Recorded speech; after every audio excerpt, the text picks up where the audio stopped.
हर पल की खबर पर हमारी नजर 7 भारत न्यूज के साथ। देखिए, पीडीए की बात करती हूँ, मैं पीडीए हूँ और पीडीए इसके अलावा कुछ नहीं। मैं किसी की अंतरात्मा के बारे में नहीं जानता हूँ। यूपी में राज्यसभा चुनाव को लेकर सियासी सरगर्मी काफी बढ़ गई है।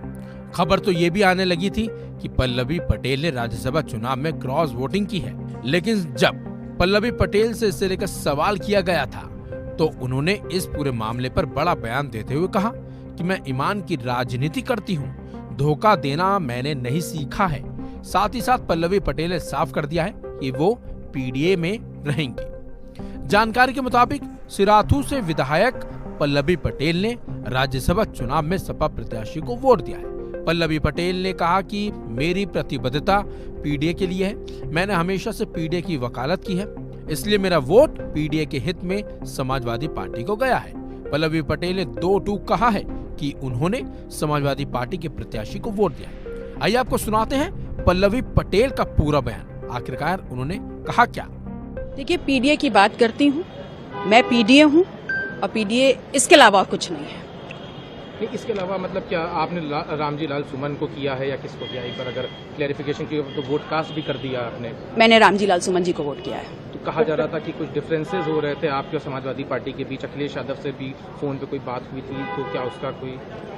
देखिए, अभी वक्त नहीं है, लेकिन ये जरूर कहूंगी पीडीए मेरा वजूद है, कमिटमेंट है, प्रतिबद्ध हूँ और उसी के लिए वोट कास्ट किया है। फोन पे भी कोई नोकझोंक हुई थी वोट कास्ट करने को लेके आपसे और सपा प्रमुख में? इसमें बाद में बात करेंगे।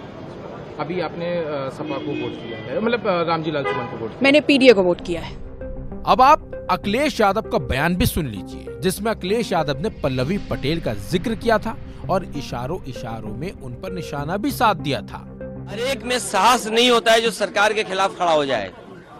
सरकार के खिलाफ खड़े होने में साहस चाहिए और दबाव तो हर एक पे बनाया जाता है।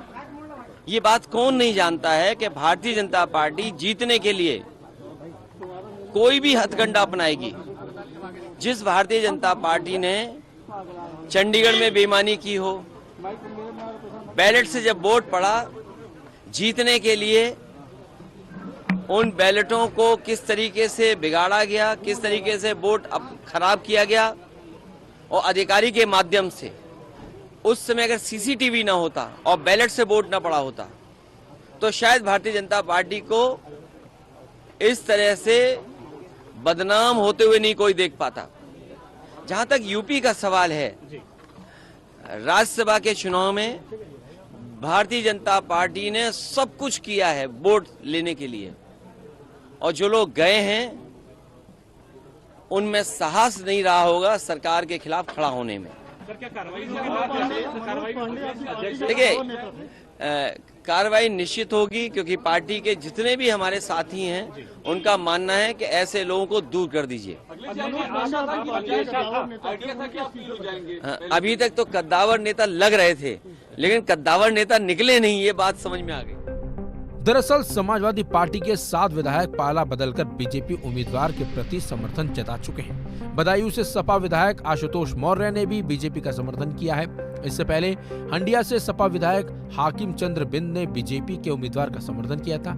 इसके अलावा 5 सपा विधायकों ने सीएम योगी आदित्यनाथ से मुलाकात की थी। इनमें अभय सिंह, राकेश पांडे, विनोद चतुर्वेदी, मनोज पांडे का नाम भी शामिल है। यानी अब तक सपा के 7 विधायक बीजेपी उम्मीदवार को समर्थन जता चुके हैं। तो वहीं विधायकों के पाला बदलने को लेकर सपा प्रमुख अखिलेश यादव का बयान भी सामने आया था और उन्होंने कहा था कि दबाव तो हर एक पर बनाया जाता है, बीजेपी जीतने के लिए कोई भी हथकंडा अपनाएगी।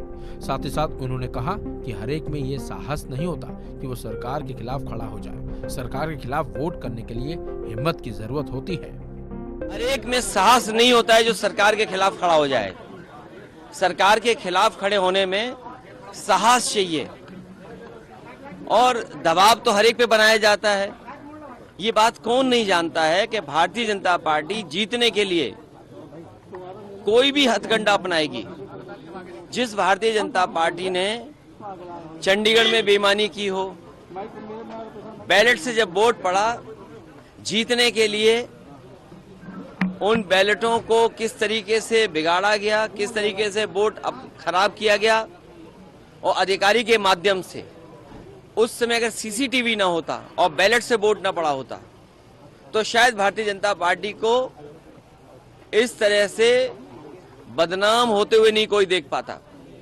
जहां तक यूपी का सवाल है, राज्यसभा के चुनाव में भारतीय जनता पार्टी ने सब कुछ किया है वोट लेने के लिए, और जो लोग गए हैं उनमें साहस नहीं रहा होगा सरकार के खिलाफ खड़ा होने में।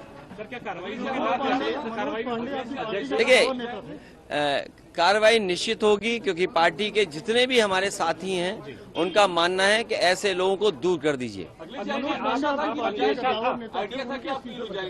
अभी तक तो कद्दावर नेता लग रहे थे, लेकिन कद्दावर नेता निकले नहीं, ये बात समझ में आ गई।